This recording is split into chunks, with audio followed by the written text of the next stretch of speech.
नमस्कार। हर कहानी कुछ कहती है। आज की कहानी क्या कहती है तो चलिए सुनते हैं। चीनी लोक कथा चिड़ियों की परी। कहते हैं कि चीन के उत्तर में चिड़ियों की एक अजीब सी परी रहती थी। उसे मनुष्य की भाषा समझने का और मनुष्य की भाषा बोलने का अलौकिक वरदान प्राप्त था। बहुत से राजा महाराजाओं ने चिड़िया की उस परी को पकड़ने का प्रयास किया था, पर वह किसी के हाथ नहीं लगी थी। यहाँ तक कि बड़े बड़े राजकुमारों से लेकर छोटे छोटे मंत्री गणों तक ने समय समय पर अपना अपना भाग्य आजमाया था। उन्होंने देश विदेश के एक से एक अनुभवी बहेलियों को उधर भेजा अथवा वे स्वयं उसे पकड़ने गए थे, पर इस प्रयत्न में किसी को सफलता नहीं मिली थी। वह चिड़िया हमेशा एक विशाल चीड़ के पेड़ की घनी पत्तियों में बैठी रहती थी और बड़े मधुर स्वर में गीत गाती रहती थी। उसे पकड़ने के अभियान में कई वर्षों तक लोग उधर आते जाते रहते थे, जिससे उस घने जंगल में एक पगडंडी सी बन गई थी, जिससे होकर कोई भी उस चिड़िया के निवास स्थान तक पहुंच सकता था। जब इस विचित्र चिड़िया की प्रसिद्धि एक तरखान बादशाह के कानों में पहुंची तो उसने हिम्मत बांधते हुए कहा, वो चिड़िया बड़ी होशियार मालूम होती है। वह लोगों की पकड़ से आज तक बची हुई है, परंतु मेरे हाथ से वह कैसे निकलेगी। मैं किसी न किसी तरह उसे अवश्य पकड़ूंगा। इतना कहकर वह उसकी खोज में निकल पड़ा।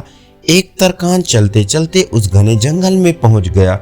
उसने घनी पत्तियों वाले उस विशाल चीड़ के पेड़ को भी खोज लिया। उस विचित्र चिड़िया ने एक तरखान को पास आते हुए देखा, परंतु वह उससे न डरी और न वहां से भागी ही। वह अपनी जगह पर चैन से बैठे बैठे मधुर गीत सुनाती रही। एक तरखान उसकी तान सुनकर हर्ष और आश्चर्य में डूब गया।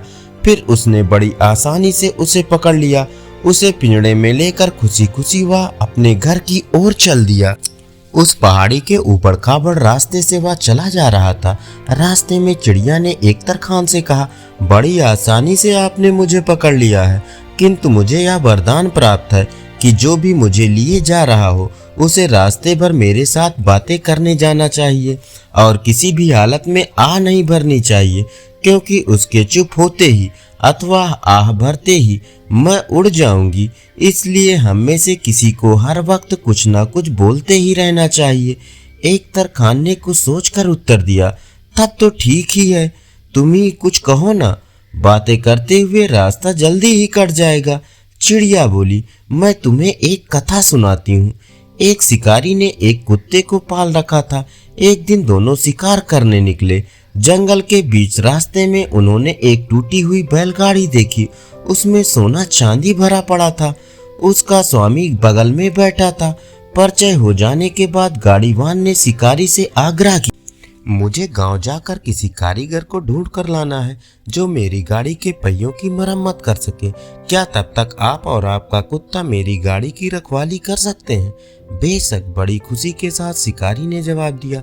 गाड़ीवान बहुत प्रसन्न हुआ और वह पहाड़ी रास्ते से गांव की ओर चला गया। दिन ढल गया, सांझ होने लगी, पर गाड़ीवान का कोई पता नहीं था। शिकारी सोच में पड़ गया, मेरी बूढ़ी माँ की आंखें कमजोर हो गई हैं, वह सवेरे से कुछ खा पाई होगी या नहीं। फिर उसने अपने कुत्ते से कहा, तू यहीं ठहर और चारों ओर देख, जब तक गाड़ीवान नहीं लौटे यहाँ से कहीं जाना नहीं। मैं भोजन बनाने के लिए घर जा रहा हूँ। आदेश देकर वह घर चला गया। कुत्ते ने अपने स्वामी की आज्ञा का पालन जी जान से किया। वह गाड़ी के चारों ओर चक्कर काटता रहा और बैल को दूर जाने से रोकता रहा। उधर गाड़ीवान ने कई ग्रामों की खाक छान मारी। तब कहीं जाकर करीब 12 बजे रात्रि में उसे एक कारीगर मिला जो गाड़ी को बना सकता था।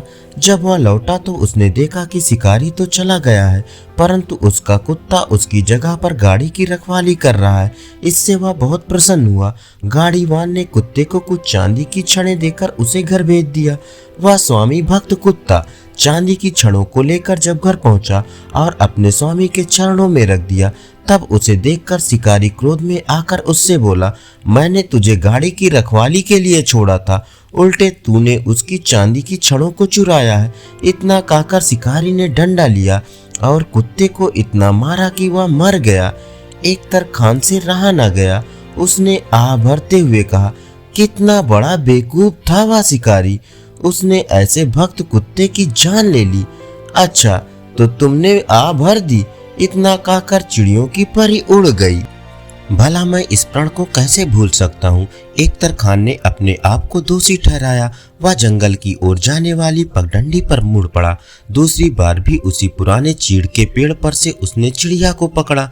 लौटते समय रास्ते में चिड़िया ने एक अन्य कहानी सुनानी आरंभ की। बहुत दिन हुए, एक गांव में एक औरत रहती थी। उसने एक बिल्ली पाल रखी थी। एक दिन वह कुएं से पानी लाने गई। उसका नन्हा सा बालक पालकी में सो रहा था। औरत ने बिल्ली को बालक की रखवाली का भार सौंपा और कुएं की ओर चली गई। बिल्ली पालकी के अगल बगल में घूमकर मक्खियों और मच्छरों को भगा रही थी। ऐसे ही कुछ समय बीत गया। फिर एकाएक दरवाजे के पीछे से एक बड़ा सा चूहा निकलकर बच्चे को काटने के लिए लपका। बिल्ली गुर्राती हुई उसे पकड़ने लगी। जब तक वह उसके पीछे भाग रही थी, तब तक एक दूसरा चूहा बिल से निकला और सोते हुए बालक के कान को काट खाया। उसकी पीड़ा से बालक जोर से चिल्लाया। बिल्ली पीछे की ओर दौड़ी और देखते देखते दूसरे चूहे को दरवाजे के पीछे अंदर घुसेड़ दिया। इसके बाद वह बालक के सिराने बैठकर उसके लूलुहान कान को जीभ से चाट चाट कर उसके दर्द को कम करने की कोशिश करने लगी। इतने में औरत पानी लेकर लौटी। उसने बिल्ली को बालक का कान चाटते हुए देखा तो वह गुस्से में आ गई। वह बोली, मैंने इस बिल्ली को बालक की रखवाली के लिए छोड़ा था, परंतु इस दुष्ट ने तो उल्टे उसके कान ही काट खाया है। यह कहते कहते वह बिल्ली पर टूट पड़ी और उसे मार मार कर उसका काम तमाम कर दिया। किंतु थोड़ी देर बाद जब उसकी नजर दरवाजे के पीछे मरे हुए चूहे पर पड़ी, जिसके मुंह में बालक के कान का टुकड़ा पड़ा था, तो वह पश्चाताप करती हुई बोली, मैंने इस आज्ञाकारी बिल्ली को मारकर बड़ी भारी गलती की है। यह सुनते ही एक तरखान पुनः आ भरते हुए चिल्लाया, ये तो बहुत बुरा हुआ। इस बार भी वह अजीब चिड़िया अपने पंखों को फड़फड़ाती हुई पुनः उत्तर दिशा की ओर उड़ गई। इस प्रकार एक तरखान को तीसरी बार भी उत्तर की ओर जाना पड़ा। उसने चिड़िया को उसी चीड़ के पेड़ पर से पकड़ा। उसे लेकर वह उसी जानी पहचानी पहाड़ी की टेढ़ी मेढ़ी पगडंडी से घर की ओर चला जा रहा था। इस बार भी चिड़ियों की परी ने उसे एक मनोरंजक कहानी सुनानी आरंभ की। एक बार बहुत भीषण सूखा पड़ा। वर्षा न होने से घास पात तो सूख ही गए, साथ ही साथ नदी नाले भी सूख गए और जगह जगह पर जमीनें दरारें देने लगी। भूख प्यास से बचने के लिए अरावी नाम के एक आदमी ने अपना घर छोड़ दिया। झुलसने वाली धूप में बहुत दूर निकल गया। प्यास से उसका कंठ सूखने लगा, पर पानी कहीं दिखाई नहीं दिया। इस हालत में वह कुछ और आगे गया कि प्यास के मारे वह बेहोशी की हालत में आ गया। पास में एक चट्टान थी। वह उसी के नीचे लुढ़क कर मौत का इंतजार करने लगा। एकाएक टप टप टप की ध्वनि उसके कानों में आई। उसने उधर देखा तो खुशी से उछल पड़ा।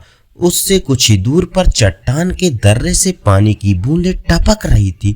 वह तुरंत अपने कठोते में पानी की बूंदों को एकत्र करने लगा।